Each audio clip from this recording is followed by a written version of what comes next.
Hola, ¿qué tal? ¿Cómo les va? Bienvenidos a una nueva edición de Directo a la Fuente. Hoy, en este sábado, la invitación siempre es que nos hagamos compañía, nosotros con la entrevista, con la información, con los datos, y ustedes, desde su lugar también, ¿por qué no?, con un desayuno para estar prendidos con nosotros por la señal 2 de Somos Alta Cablevisión. En el día de hoy vamos a estar hablando de la ANSES, por una parte de los servicios que presta, pero también sabemos que con lo que fue la transición del gobierno entre Cristina Fernández de Kirchner y Mauricio Macri, mucho se habló de la ANSES. Y hoy vamos a tener con nosotros al jefe de la UDAI de ANSES en Salta para poder preguntarle a él directamente cómo es la idea, por ejemplo, en este caso, este tipo de temática. Le agradezco a Debrecht, que del día de hoy también nos está vistiendo. Pueden acercarse a Casero 781, vayan de parte nuestra y vamos a poder estar también elegantes todos. Quédense, que en instantes empezamos.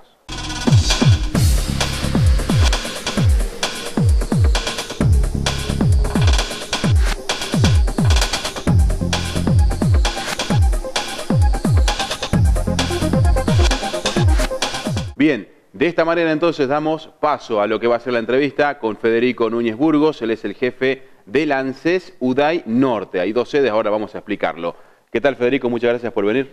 ¿Qué tal? Buen día, ¿cómo están? Bueno, la idea, primero le expliquemos a la gente. A nivel nacional hay una ANSES que tiene en cada provincia sus delegaciones, ¿no? Sí. En Salta, ¿cómo es la situación? ¿Por qué te decimos jefe de la UDAI Norte? Porque en Salta nosotros tenemos una estructura de 4 unidades de atención integral, UDAI. Esas 4, una está en Orán, la otra está en Metam, la otra está en Salta Sur, que es aquí nomás en la calle Pellegrini y Zabala, y la otra en la Salta Norte, que queda en la calle Jujuy y Alvarado. En estas 4 unidades de atención integral tienen una característica fundamental, es que todos los beneficiarios pueden realizar todos los trámites, pero además nosotros hacemos jubilaciones. Es en estas oficinas donde se puede jubilar la gente. A su vez, la estructura que digamos que nos sigue son oficinas. Nosotros en Salta tenemos oficinas en Cafayate, oficinas en Rosario de la Frontera, oficinas en Rosario de Lerma, oficinas en Cachi, tenemos la oficina del Carril, en Joaquín B. González, en Tartagal. Y en esas oficinas también los beneficiarios pueden realizar todos los trámites, pero ellos no calculan jubilaciones. Entonces, una persona que vive en Tartagal, bueno, puede ir a la oficina de Tartagal, presenta la documentación, pero la van a pasar a la UDAI Orán, que es donde se calculan los beneficios.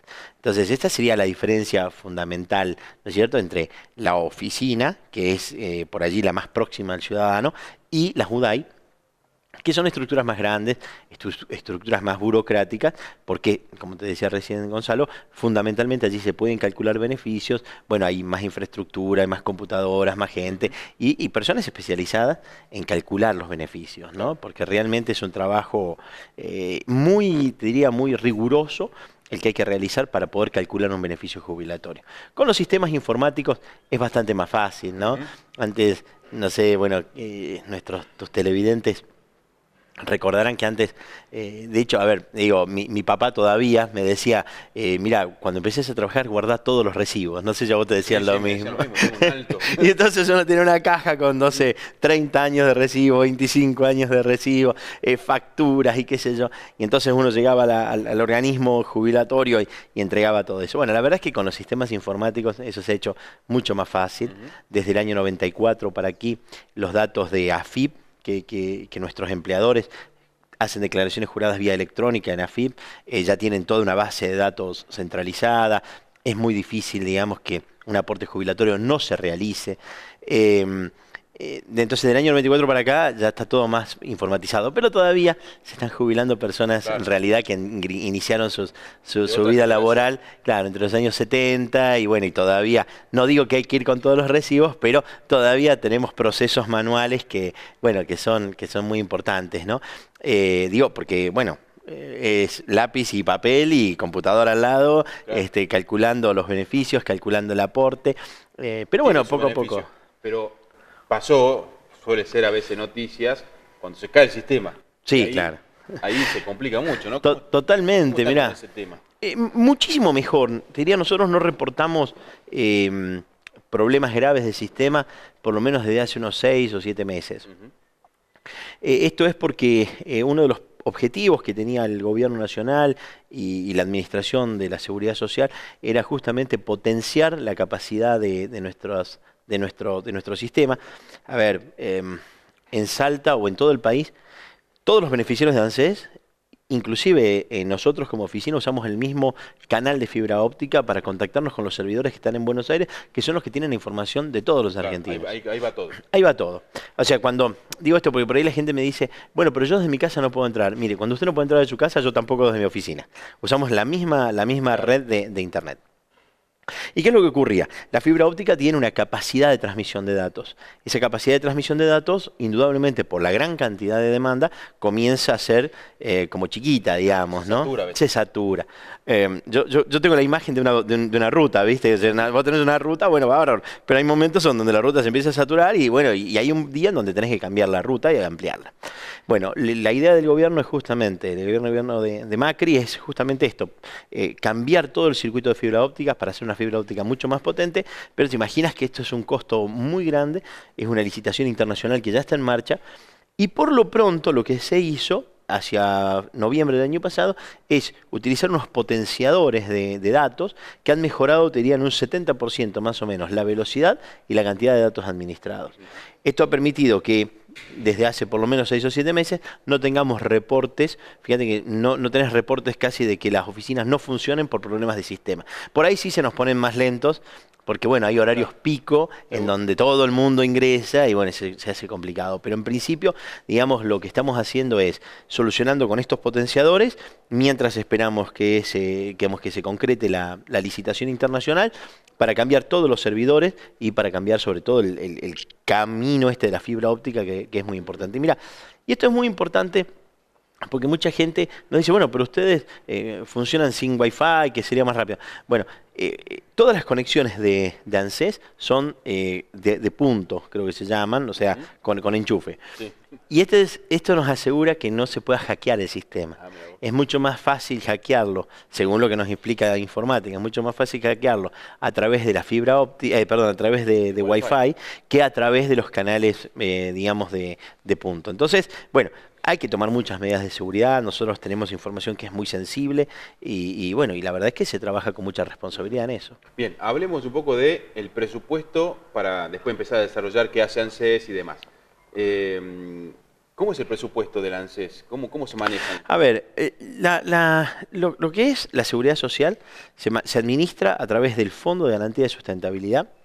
Esto es un punto que durante todo el año pasado se debatió y bueno, hoy gracias a Dios no se está discutiendo porque está garantizado el Fondo de Garantía de Sustentabilidad. El Fondo de Garantía de Sustentabilidad, digamos, tiene que ver con los resultados de inversiones que realiza la seguridad social. Y estas inversiones se realizaban en distintos campos, por ejemplo en obras públicas, muchas veces se utilizaba el Fondo de la Seguridad Social para la construcción de viviendas tipo Fonavi o tipo IPB, y entonces la devolución generaba ciertos intereses que permitían el sostenimiento. También, digamos, la inversión de ese Fondo de Garantía de Sustentabilidad en otras áreas, como por ejemplo la construcción de rutas, el desarrollo de ferrocarriles, toda esta inversión genera una devolución y en esa devolución obviamente hay un interés que permite el sostenimiento del sistema. Y la parte, te diría, más activa, digamos, de esto, es justamente el aporte que realizamos todos los trabajadores. Todos los trabajadores nosotros realizamos un aporte a la seguridad social y este aporte es lo que va configurando de alguna manera ese fondo de garantía y la seguridad de que se puedan pagar jubilaciones y pensiones para adelante. La verdad es que el presupuesto es un presupuesto alto que nosotros... ¿También lo define el Congreso cuando mandan el proyecto de nación? Se define, de alguna manera se define a través del Congreso. En realidad lo que define el Congreso no es el Fondo de Garantía, porque ese es el fondo, digamos, que el sistema tiene para funcionar. Digamos, lo que sí va a determinar el Congreso es, por ejemplo, la cantidad o el volumen de jubilaciones y pensiones, sobre todo de pensiones, que se van a pagar. Digo de jubilaciones no, porque las jubilaciones son un proceso automático. Es decir, usted aporta a lo largo de su vida, llega el momento que le corresponde y se jubila. No hay un tope en eso. Digo, hay años que se jubila más gente, hay años que se jubila menos gente, digamos. Pero, claro, y el monto de la jubilación que uno va a percibir va a depender de lo que vino aportando a lo largo de su carrera. Totalmente. Mira, a nosotros nos ocurre que por ahí hay muchos beneficiarios que se acercan y dicen, bueno, pero mire, yo aportaba mucha plata y me pagan menos plata de la que yo aportaba. Bueno, a ver, es fundamental que los trabajadores tengamos en cuenta qué parte de nuestro salario genera aportes y qué parte no.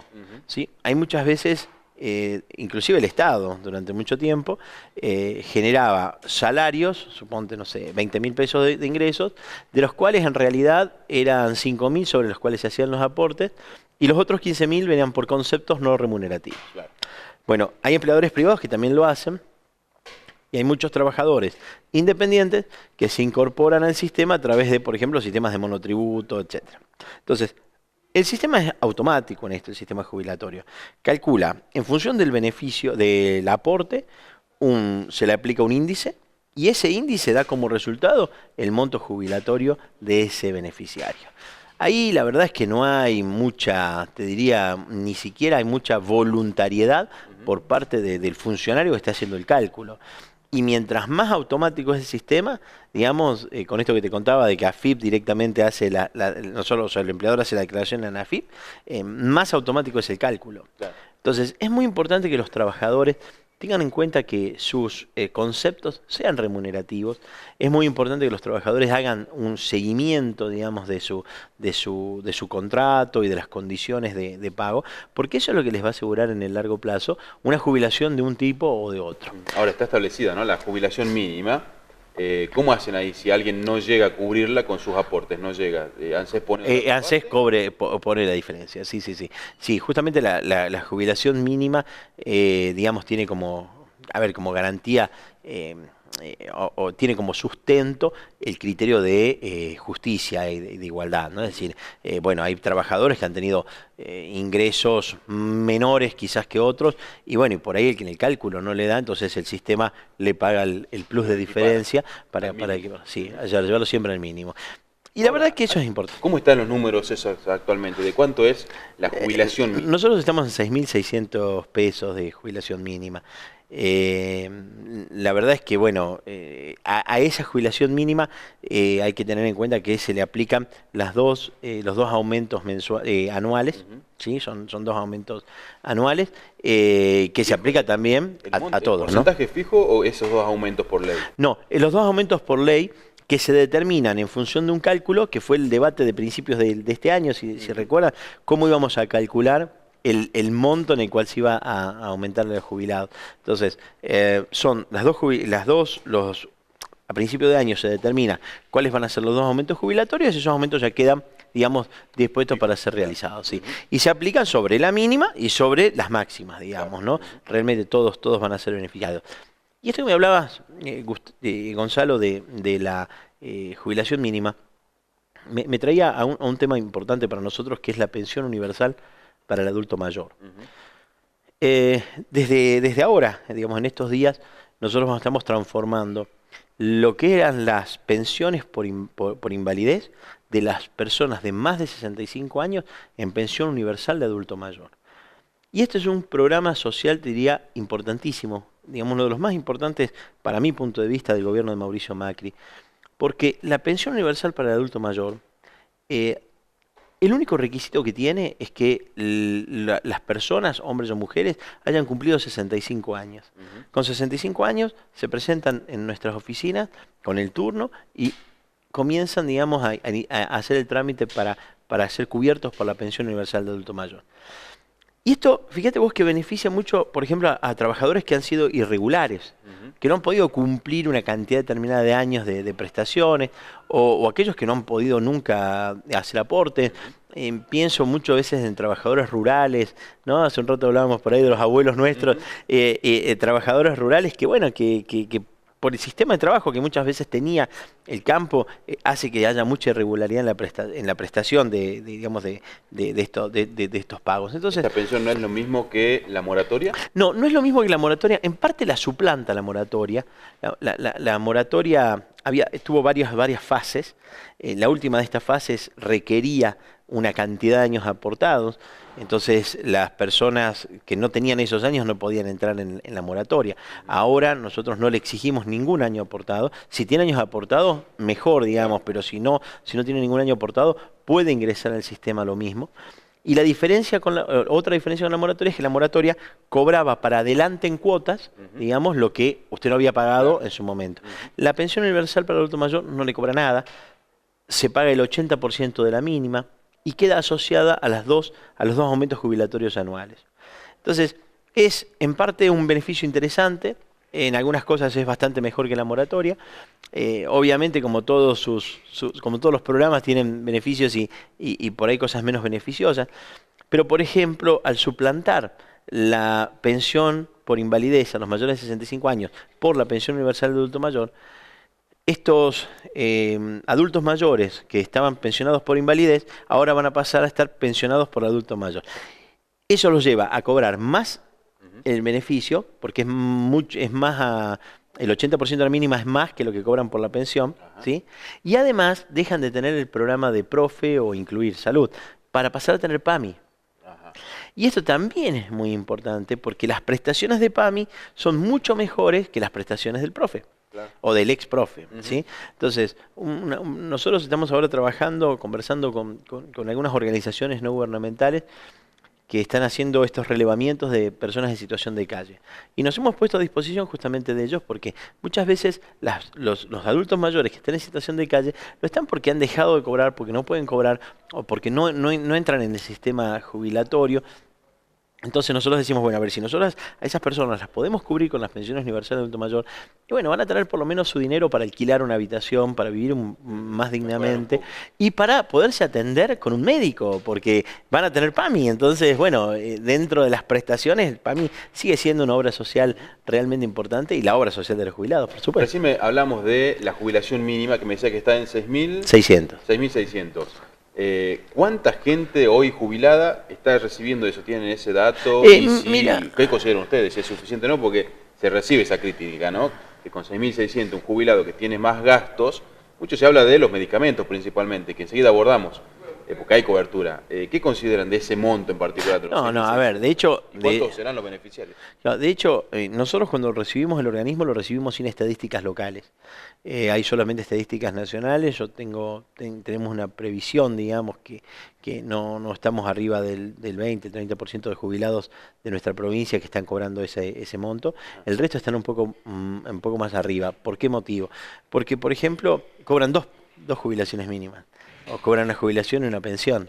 Entonces, digamos que cuando nosotros sumamos estos beneficios, bueno, comienza a ser distinto el sentido. De hecho, 6.000...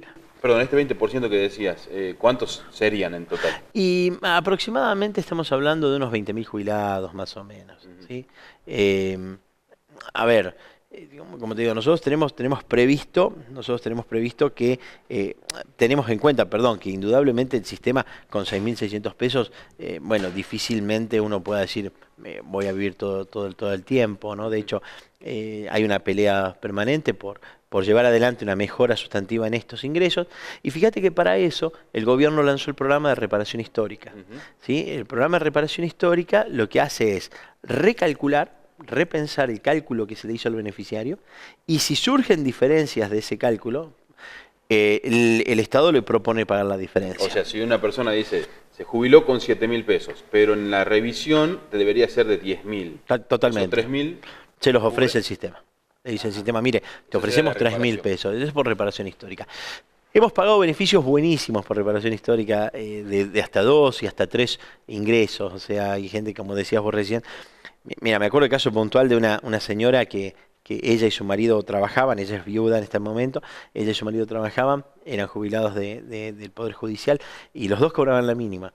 Y de golpe la jubilación de ella pasó a duplicarse y la pensión de él a duplicarse y un poco más. Imagínate, la mujer estaba y bueno, pero era lo justo, digamos, y la verdad es que casos como ese nos han pasado realmente bastantes. Ha habido toda una movida, diría, digamos, de oposición a la reparación histórica, pero realmente la reparación histórica ha ido dando algunas respuestas. Obviamente no a todos los beneficiarios, ahí hay beneficiarios que bueno, que indudablemente se les ha hecho ofertas muy bajitas. Pero también esto surge del cálculo que se realiza en función de los aportes que estos trabajadores han realizado. Entonces, claro, si los aportes han sido buenos, bueno, el sistema recalcula y te hace una oferta. Todavía estamos en proceso del programa, todavía hay beneficiarios que deben estar viendo tu programa y deben decir, pero a mí no me llega todavía. Bueno, les pedimos que tengan un poco de paciencia, porque realmente la idea del gobierno nacional es que esto alcance a todos los beneficiarios que están dentro del programa de reparación. Y obviamente, digamos, para esto se requiere generar nuevos ingresos, porque no podemos hacerlo desde los fondos de garantía de sustentabilidad. Es decir, no podemos hipotecar las jubilaciones futuras, digamos, porque no tendría para cubrir ahora. Entonces, bueno, el blanqueo de capitales, una reorientación del Fondo de Garantía de Sustentabilidad en términos de inversiones, más transparencia en la administración, que esto es fundamental.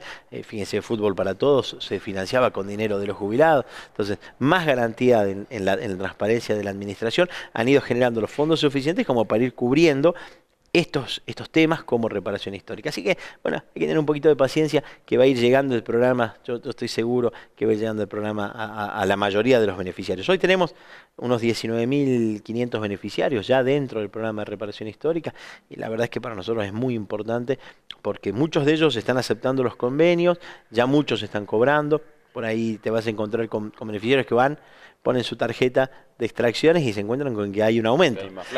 Y se vienen volando a la oficina a preguntar qué pasó, digamos, ¿no? Bueno, de esa manera se evita un poco judicializar, ¿no? Sí, totalmente. Federico, hacemos una pequeña pausa. ¿Cómo no? Y ya volvemos con más, porque tenemos muchos temas más todavía por abordar con el jefe de la UDAI Norte en Salta, así que ya volvemos.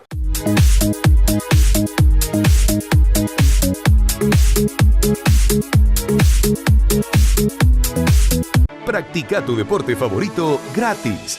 Escuelas de iniciación deportiva para chicos y chicas de 6 a 14 años, adultos mayores y personas con discapacidad. Hay más de 360 escuelas en toda la provincia.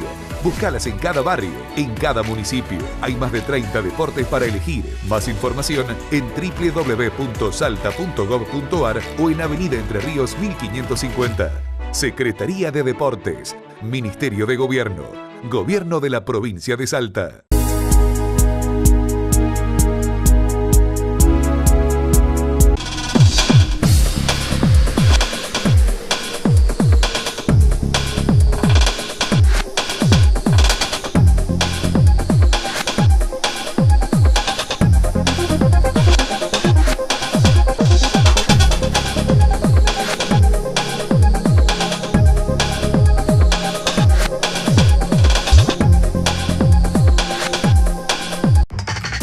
Atención telefónica a las 24 horas, los 365 días del año. Más de 200 sucursales en todo el país. Soporte permanente desde redes sociales. Sitio exclusivo de clientes. Elegí la manera de conectarte con nosotros que mejor va con vos.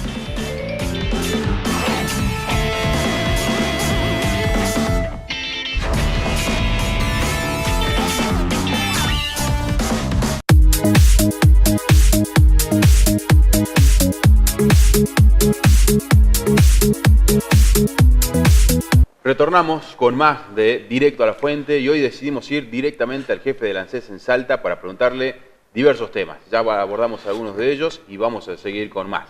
Federico Núñez Burgos. Bueno, Federico, estamos hablando de todo lo que te respecta al ANSES. La asignación universal por hijo, ¿no? Un tema que muchos lo tomaron como muy bueno porque de alguna manera ayudaba a la gente a mejorar un poco sus condiciones. ¿Cómo está hoy? Porque, a ver, antes, cuando hacía la apertura, yo decía que, recordemos que hubo una transición entre el gobierno de Cristina Fernández de Kirchner, sí, claro, y el de Mauricio Macri. Desde que estás a cargo, desde un primer momento, en este año, con la gestión de Macri a nivel nacional, vos aquí en Salta, ¿qué pasó con la asignación? ¿Ha ido en aumento? ¿Lograron? Porque ¿qué sería lo bueno? Que nadie tenga asignación, porque querría decir que mucha gente está mucho mejor económicamente, con mejor relación laboral. pero bueno, es un indicador, ¿no? La asignación. Mira, en condición, nosotros en Salta tenemos unas 60.000 familias cubiertas por el programa de asignación universal por hijo. La verdad es que es un número muy importante. Si esto lo multiplicás por los chicos que tienen esas familias, nos da realmente una cantidad de personas que necesitan este apoyo. Nosotros lo que sí hemos sido es, en primer lugar, muy rigurosos con esto. Hace unos meses atrás, ustedes habrán escuchado que se iban a dar de baja las asignaciones que no habían cumplido con los dos requisitos. ¿Cuáles son los requisitos? Que los niños estén escolarizados y que los niños estén dentro del sistema de salud. Si las mamás no tienen a sus hijitos en el sistema de salud y escolarizados, el programa se da de baja.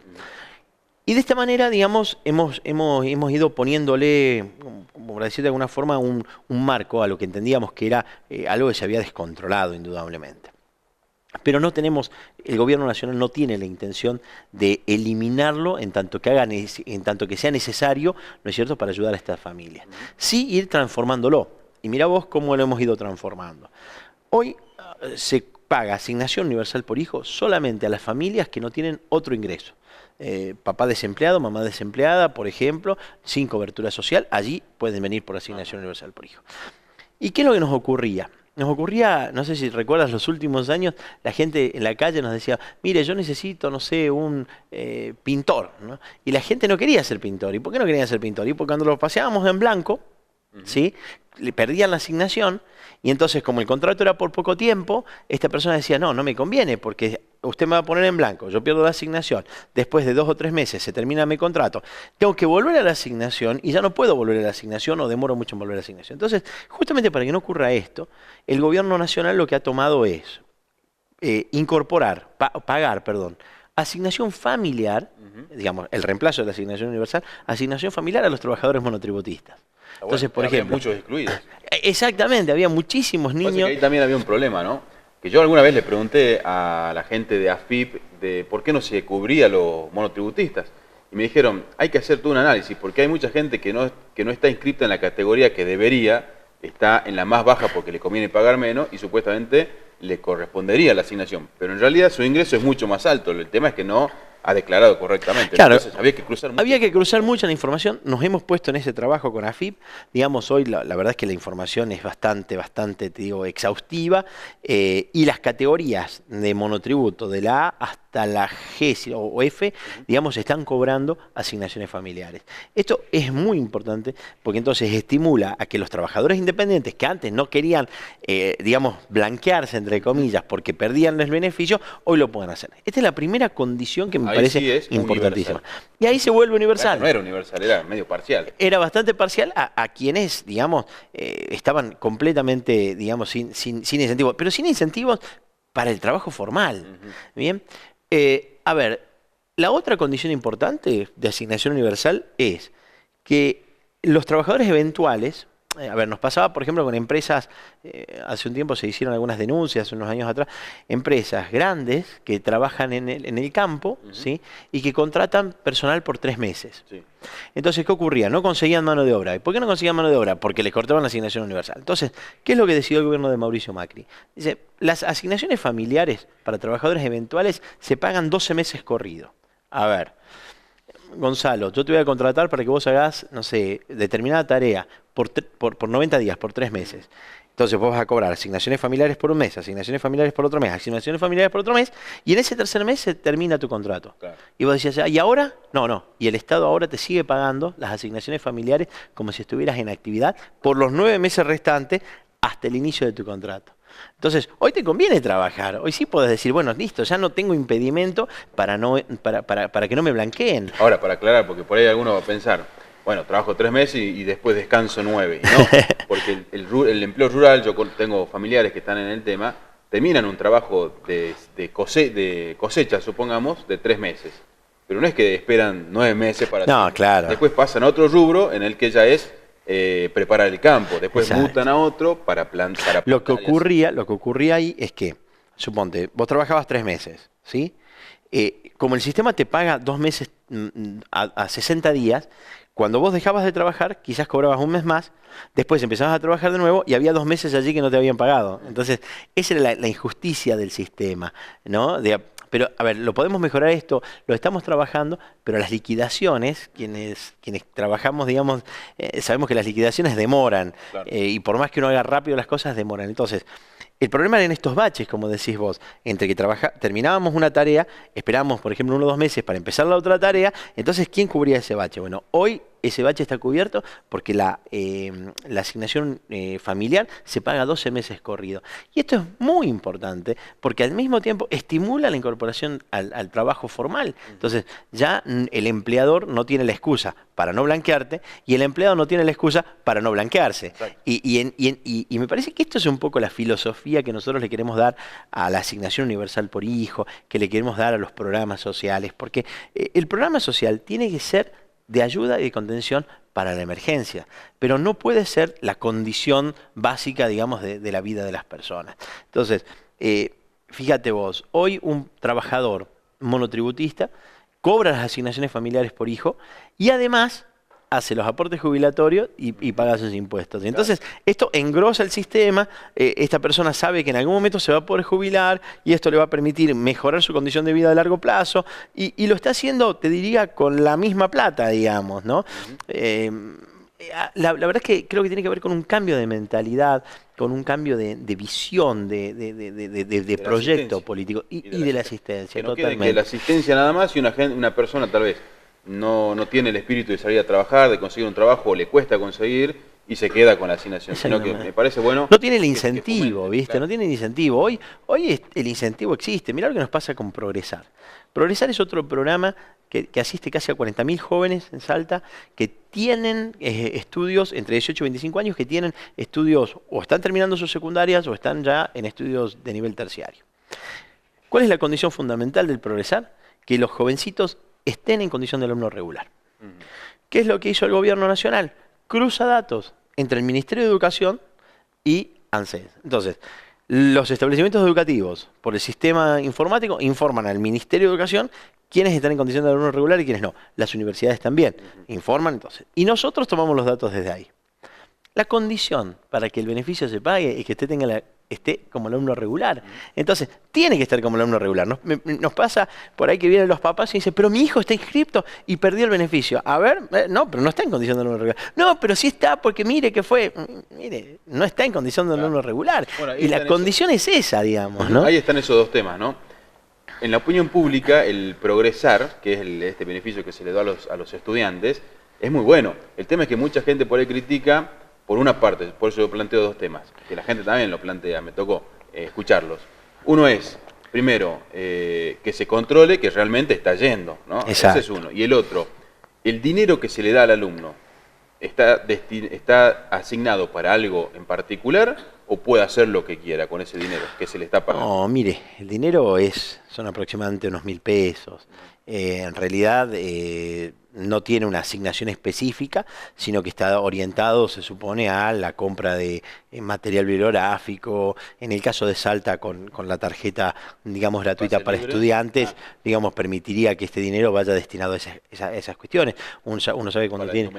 Claro, uno sabe cuando tiene un hijo en nivel superior, a veces, digamos, en los terciarios, son las copias, son... ¿Pero se controla que lo estén usando para eso? Lo controlamos a través de, digamos, de la condición del alumno regular. A ver, un jovencito que se gastó la plata saliendo los viernes a la noche, lo más seguro es que no tenga condición de alumno regular, digamos. Nosotros no controlamos el gasto, claro, sino que lo hacemos a través de su regularidad académica. ¿Y cómo tiene alguna estadística desde que llegaste por lo menos a la función?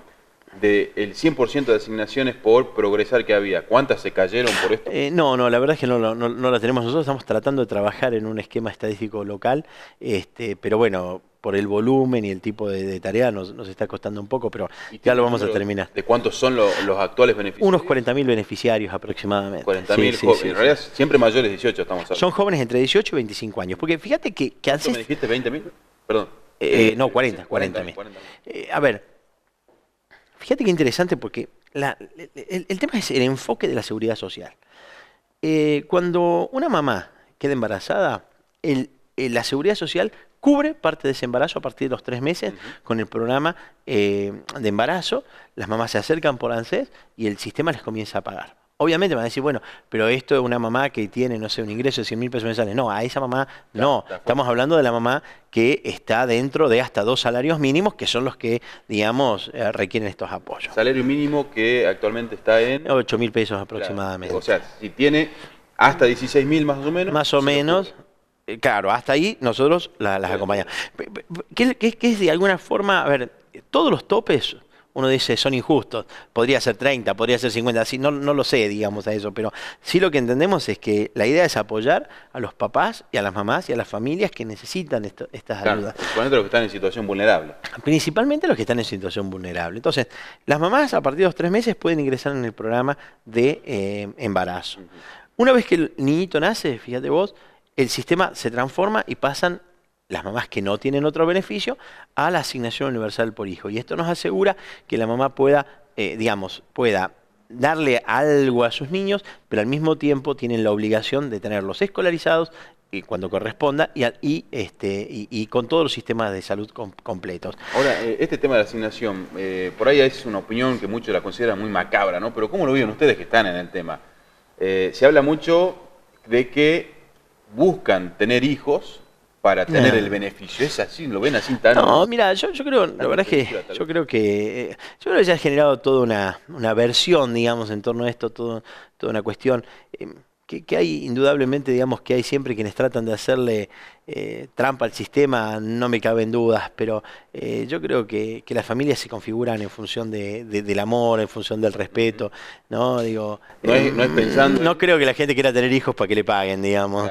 Claro. Además, el monto, por ahí muchos también piensan, bueno, pero el monto que le asignan no llega a cubrir todo lo que necesite y demás. De hecho, no sé si hace unos meses se viralizó un video de una mujer que decía algo así como, bueno, ahora, antes robaban, pero nos daban, ahora tenemos que trabajar todos los días. Bueno, a ver, digo, acá hay una realidad y es que indudablemente todos los sistemas de seguridad social son de apoyo.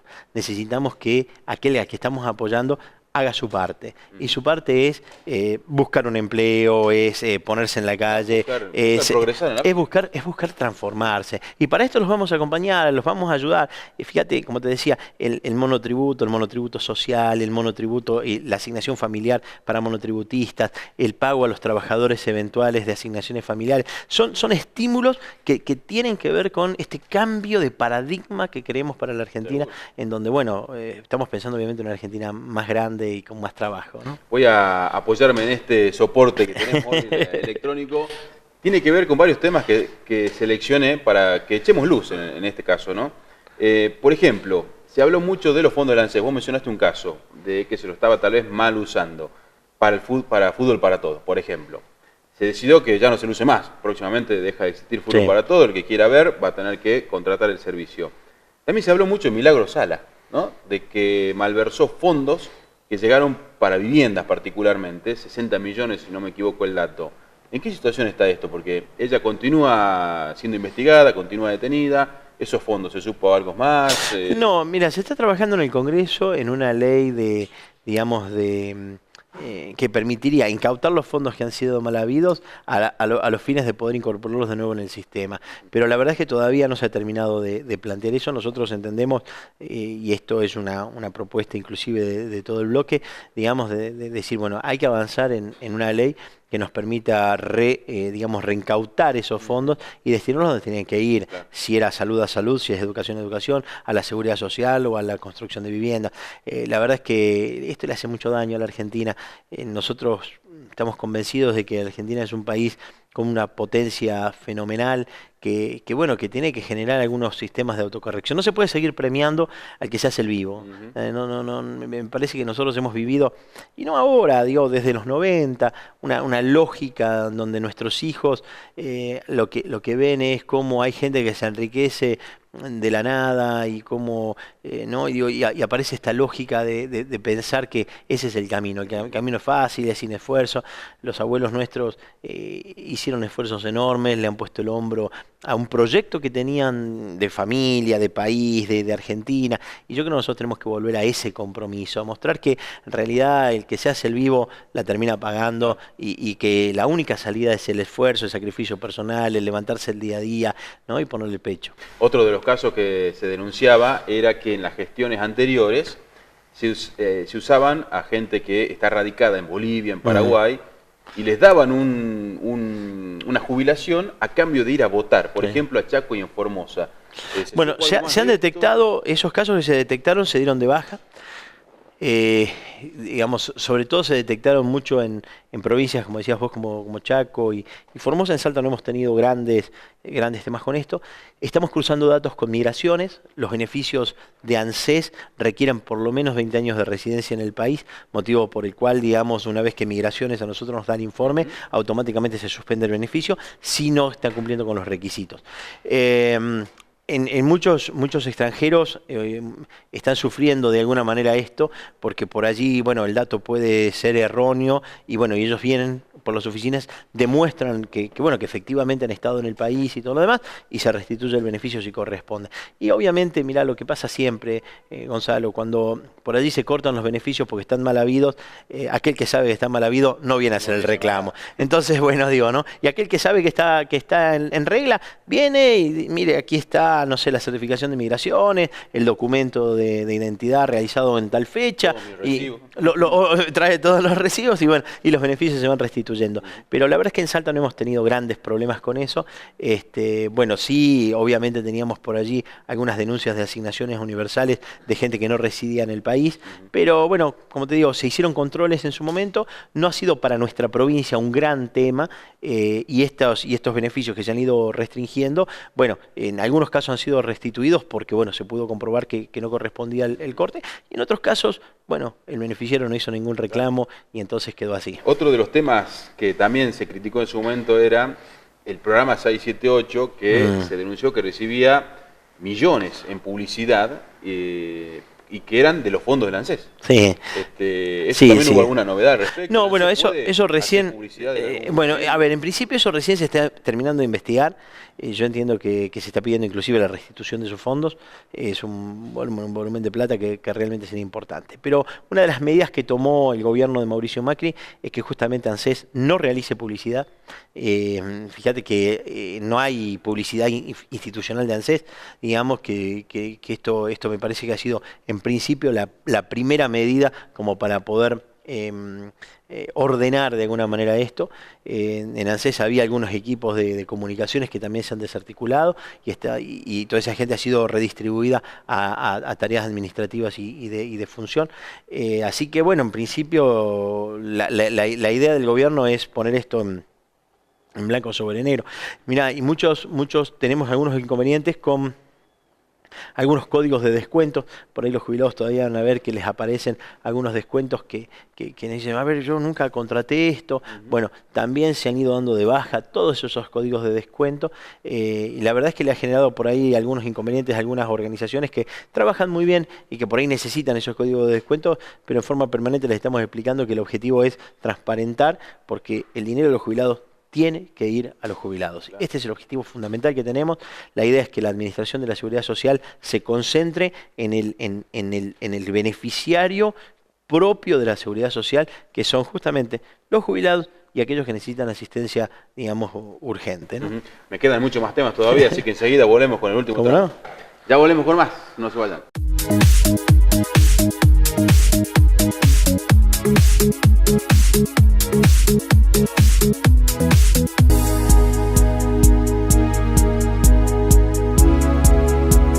Practica tu deporte favorito gratis. Escuelas de iniciación deportiva para chicos y chicas de 6 a 14 años, adultos mayores y personas con discapacidad. Hay más de 360 escuelas en toda la provincia. Búscalas en cada barrio, en cada municipio. Hay más de 30 deportes para elegir. Más información en www.salta.gov.ar o en Avenida Entre Ríos 1550. Secretaría de Deportes, Ministerio de Gobierno, Gobierno de la Provincia de Salta. Atención telefónica las 24 horas, los 365 días del año. Más de 200 sucursales en todo el país. Soporte permanente desde redes sociales. Sitio exclusivo de clientes. Elegí la manera de conectarte con nosotros que mejor va con vos.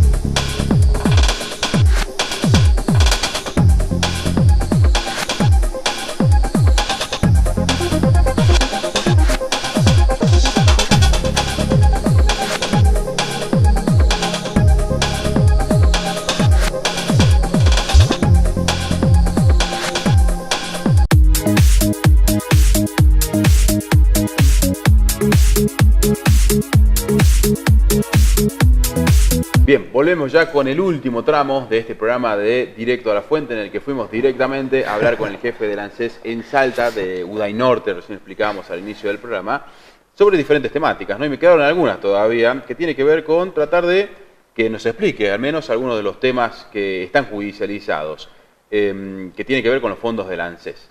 Otro de los temas, Federico, que recuerdo que se estuvo criticando mucho y que yo lo decía en un momento, que hay que recordar que hubo una transición de gobierno entre Cristina Fernández de Kirchner y Mauricio Macri, y en el que se empezaron a hacer diferentes denuncias por los fondos que supuestamente se malversaron y que pertenecían al ANSES y que tal vez no fueron a lo que se debía, a lo que debía en realidad, y fueron a parar a otro lado, ¿no? Por ejemplo, el tema de algo nos explicabas vos al respecto. Mucha gente dice, ¿por qué tienen que usar los fondos del ANSES para obra pública? Y por eso se criticó, me acuerdo que hace poco se hablaba de una empresa que creo que en el medio encima está Odebrecht, con toda esta historia a nivel mundial, que ANSES financiaba como más de 800 millones de pesos para una obra de potabilización de agua por la zona de Paraná al respecto. ¿Cómo es todo ese tema de la financiación? ¿Para qué sí, para qué no? Lo que ocurre es lo siguiente. Sería uno de los espacios de recaudación más grandes que tiene el sistema en la Argentina, es los fondos de seguridad social. Y los fondos de seguridad social, hagamos de cuenta que nosotros aportamos en pesos ahora, aportamos en pesos, pero nuestros pesos naturalmente, Gonzalo, se van devaluando. Más allá de que la inflación esté controlada o no, naturalmente se van devaluando. Nuestros abuelos compraban por 50 centavos un paquete de azúcar, hoy no valdría 50 centavos por más que tengamos lo que tengamos. Digo, naturalmente esa plata se va devaluando. Por lo tanto, ¿qué es lo que hace el sistema de la seguridad social? Invierte esos fondos en una cartera, digamos, de inversión, y esas carteras de inversión generan los intereses suficientes que permiten que en el largo plazo nosotros podamos pagar jubilaciones y pensiones. Entonces, sería más conveniente que tener esa plata en una cajita. Claro, si usted la pusiera en el colchón, un buen día dice, bueno, ya me jubilo. Abre el colchón y se encuentra que se va a encontrar pesos, moneda, pesos ley, va a encontrar pesos argentinos, australes, bonos, LECOP. ¿No? Digo, cuando saque esa plata no va a tener valor. No va a alcanzar para el resto de lo que le queda a uno de vida. Exacto. Entonces, como el sistema jubilatorio requiere digamos, la devolución de grandes cantidades de dinero, porque nosotros vamos a pagar jubilaciones y pensiones para adelante, es que este fondo se invierte. El punto es cómo lo vamos a invertir a ese fondo. Si lo vamos a invertir en actividades productivas o lo vamos a invertir en cualquier cosa, en malgastarlo. Entonces, lo que ha tomado como decisión el gobierno nacional es tratar de reordenar esa cartera de inversiones. Hay parte que se invierte, por ejemplo, en bancos, que generan intereses, hay parte que se invierte en obras públicas, y uno dirá, ¿pero y por qué en obras públicas? Porque justamente las obras públicas generan desarrollo en esos lugares. Entonces, no sé, una autopista, por ejemplo, que permita sacar producción de, supongamos, la zona de Anta, y entonces esto va a permitir la instalación de fábricas y, no digo, genera un plus de riqueza y de actividad que, bueno, que tiene que estar financiada por algún lugar. Entonces, este es el sentido que nosotros tenemos para la inversión del Fondo de Garantía de Sustentabilidad, que la inversión tenga que ver con retribuciones posibles que nos permitan en el largo plazo asegurar que Gonzalo se puede jubilar, que Federico, que Robinson, que todos nos vamos a poder jubilar, porque si no entraríamos en un problema. Muchas veces esos fondos, en algunos años, digamos, en tiempos anteriores, Fonavi, para quienes somos más grandecitos, recordarán el Fondo Nacional de la Vivienda, se financiaba con fondos de ANSES. Entonces, de esta manera, ¿qué pasaba? Mire usted cómo, podríamos decir, le damos a dos soluciones. Podíamos construir casas baratas, las familias que viven en esas casas, porque son familias jóvenes que generan activos, entonces pagan su cuota, si pagan la cuota, le devuelven el plata a ANSES y la ANSES le paga a los jubilados. Entonces, el circuito podía cerrar. A ver, si en el medio entra la corrupción, si en el medio entra la malversación de fondos, si en el medio entra que la familia a la que le entregamos no le vamos a cobrar porque tiene algún amigo poderoso que los protege, o, bueno, indudablemente no hay sistema que funcione. Entonces, la idea del gobierno es que transparentemos la administración, es que las inversiones vuelvan hacia la ANSES en activos que permitan efectivamente asegurar la continuidad del sistema. Se está trabajando, sí, en un esquema, mirá, global, digamos, de redefinición de la seguridad social. El sistema de la seguridad social de la Argentina tiene 60 años aproximadamente, y la verdad es que el mundo del trabajo en la Argentina ha cambiado muchísimo, muchísimo. Los abuelos por ahí, o nuestros papás, empezaron su vida laboral en una empresa, claro, quizás entraron como cadete, hicieron carrera. Hoy la mayoría de nosotros, los más jóvenes, menos de 40 años, nos damos con que has trabajado muchas veces en distintos lugares y hemos pasado de un lugar a otro, y hemos pasado de una condición a otra, y en algún momento fuiste independiente, en otro momento fuiste autónomo, en otro momento fuiste, no sé, monotributista, después estabas en relación de dependencia, trabajaste para el Estado, trabajaste para el privado. Es decir, hay una complejidad en el mundo del trabajo mucho mayor que hace 60 años. Entonces necesitamos un sistema de seguridad social que sea más flexible a ese nuevo tiempo. ¿Esto significa que van a cambiar la edad jubilatoria? No, no significa que se va a cambiar la edad jubilatoria. ¿Esto significa que vamos a perjudicar a alguien? No, la idea no es perjudicar a nadie. La idea justamente es adecuar el régimen jubilatorio a un nuevo modelo de empleo que efectivamente garantice que la seguridad social para adelante sea sustentable. Otro tema de la ANSES que estuvo hace poco en el foco y de la crítica, ¿no? Dos cosas que tienen que ver con Delía. Bueno. Una, cuando se le dijo que él tenía una jubilación de 78.000 pesos. Y él explicó que fueron años de aporte que hizo para tener ese monto. Entonces muchos dijeron, bueno, yo también quiero... ¿Cuántos años hay que aportar? ¿Cuánto tengo que aportar? ¿Existe eso? ¿Cómo es el tema? A ver, la situación de Delía en particular tiene que ver con algunos regímenes. A ver, algunas provincias tienen regímenes todavía especiales para algunas tareas. En el caso de Delía... recordemos, esa jubilación no la paga ANSES, tengo entendido. Hay una parte que puede pagar ANSES porque nosotros tenemos topes, y la diferencia, digamos, son aportes que hacen las provincias justamente por cajas propias o cajas privadas o cajas que no están siendo transferidas. Entonces, digo, ANSES tiene un tope de pagos. Y entonces, digo, lo que ocurría con Delía es justamente eso. Él estaba acogido a un beneficio jubilatorio especial de la provincia de Buenos Aires, que entiendo que tiene que ver con que todavía los legisladores de la provincia de Buenos Aires se jubilan en un régimen especial. Entonces Delía había entrado por ahí, digamos. Él dice, ¿no?, que es su jubilación de docente. Muchos docentes dicen, ¿y yo por qué cuando me jubilo cobro lo mínimo o 15.000 pesos? Es más, ¿y por qué en actividad los docentes no cobramos eso? No, a ver, digo, su cargo en la provincia, por lo que entendemos nosotros, sí, efectivamente era un docente, pero su tarea había sido otra. Estaban vinculados a, era legislador por la provincia de Buenos Aires, y entonces aprovecha, digamos, aprovecha en el sentido, te diría hasta positivo, es decir, le corresponde su edad jubilatoria mientras está en esa función. Entonces, digamos, se jubila con esa ley especial y no con la ordinaria, digamos, como jubilamos todos. ¿Habría irregularidad o no, en definitiva? En principio yo entiendo que no hay una irregularidad manifiesta, en tanto que la provincia de Buenos Aires tiene un régimen especial de jubilaciones para ellos. Claro. Entonces escapa a ANSES, digamos, es un tema que no es de ANSES. Él pudo aprovechar el momento. Claro. Bueno. Si está dentro del marco de la ley, bueno, por ahí se puede llegar a entender. Y otro tema que tiene que ver con el de Delía fue la denuncia que se hizo a nivel nacional del acomodo de sus hijos en direcciones del ANSES, y que no cumplían con un requisito, que era el de tener el secundario completo para poder ser empleado de ANSES y para poder principalmente tener cargos, ¿no?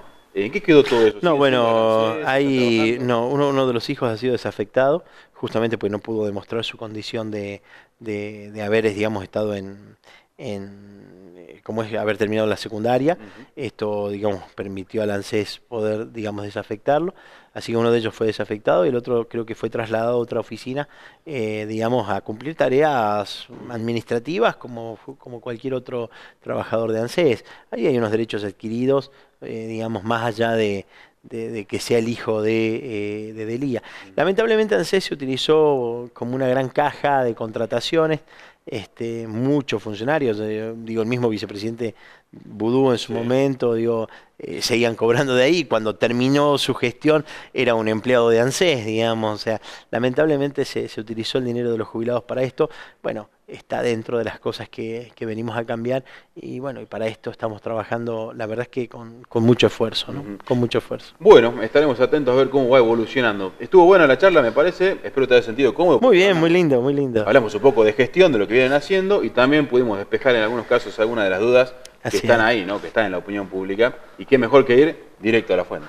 Te agradezco que me hayas invitado y realmente que le hayas dedicado todo ese tiempo al ANSES. Muchas veces, bueno, muchos colegas tuyos también le dedican su tiempito al ANSES, pero es una pincelada y el mundo de ANSES es un mundo realmente fascinante.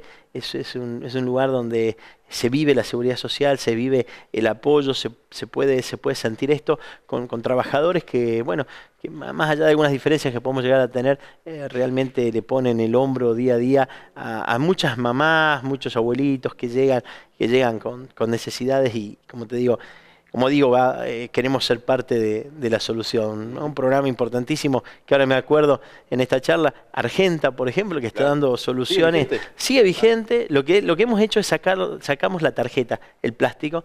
Ese plástico, aunque usted no crea, tenía un 7% de comisiones de mantenimiento.